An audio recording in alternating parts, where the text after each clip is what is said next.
السلام عليكم ورحمة الله وبركاته، ازيكم يا حبايبي عاملين ايه؟ يا رب تكونوا بخير. النهارده 10 رمضان، ربنا يبارك لنا في بقية ايامه يا رب. زي ما انتم شايفين كده هنعمل مع بعضنا النهارده فول، شوية فول. بصوا ولا تقولوا لي بقى اجدعها محل فول ولا اي حاجة، شايفين الفول بيتكلم لوحده تحفة. تعالوا بس ما نرغيش كتير ونخش نشوف هنعمله مع بعض ازاي. انا معايا الوصفة النهارده، سموا الاول وقولوا بسم الله. النهارده معايا الوصفة حوالي ربع كيلو فول، ما فيش غيره، بس فول تدميس ابيض. شايفين انا غسلاه حلو جدا ونقعاه من بالليل لحد تاني يوم. يعني انا قعدته بعد السحور وهعمله بعد الفطار على طول مباشره. معايا ربع كيلو فول، معايا حبايه طماطم، ومعايا ليمونه شرايح، ومعايا ربع كوبايه عدس مغسول ومنقوع كويس الفول، وغسل عدس كويس. وهنزل بيهم كلهم كده في قلب الدماسه على بعض، واملى الدماسه ميه، واحط مكون حلو جدا جدا، نص معلقه بابريكا. وهرفعه على النار دلوقتي. طبعا الدماسه مليانه كتير مغطيه الفول جدا، وهرفعه على النار وهسيبه يعيش مع نفسه. اول ما يغلي ويبتدي يغلي كده اروح جايه مهديه النار عليه واسيبه يعيش مع نفسه كده. انا عملته بعد اذان العشاء على طول.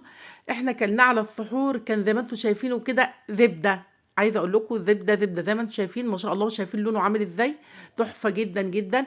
احنا كل يوم بنشتري فول عشان السحور، والله والله نشتري الفول ونرميه تاني يوم، لان ما بتاكلش منه اساسا ونرميه، نشتريه ونرميه. فقلت طب وليه بقى، طب ما انا اجرب اعمله كده، وطلع بالشكل القمر اللي انتم شايفينه دون. ده انا قلت كل يوم هعمل منه فول. يعني انا دلوقتي عملت ربع كيلو دون، خلص نعمل غيره، خلص نعمل غيره، ومش هكتر كمان، مش هعمل نص كيلو ولا حاجه عشان ما يقعدش معايا ويبوظ، لا. وعايزه اقول لكم ان تاني يوم، يعني النهارده بشوف النهارده جامد برده كويس جدا جدا، ولونه احمر برده زي ما هو مسمار الشريحه. شايفين شكله يا خراشي يجوع والله، جميل جدا وطعمه حكايه. زي ما انتم شايفين بقى دلوقتي، انا دلوقتي بعمل طبق دلوقتي هنهرسه كده بدل ما اعمله في الخلاط، لا انا ابني بيحب الفول مطحون، فانا هحاول ان انا اهرسه كده بمعلقه.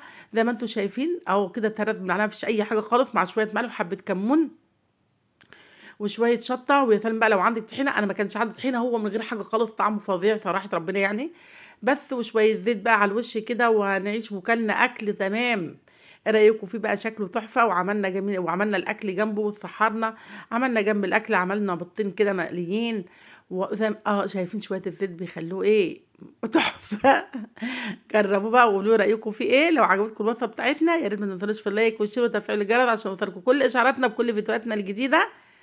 وايه رايك؟ بص الفول، بص الفول، احنا صايمين، اللهم اني صايمه. بص الفل هو سليم، وبص الفول بعد ما طحنته.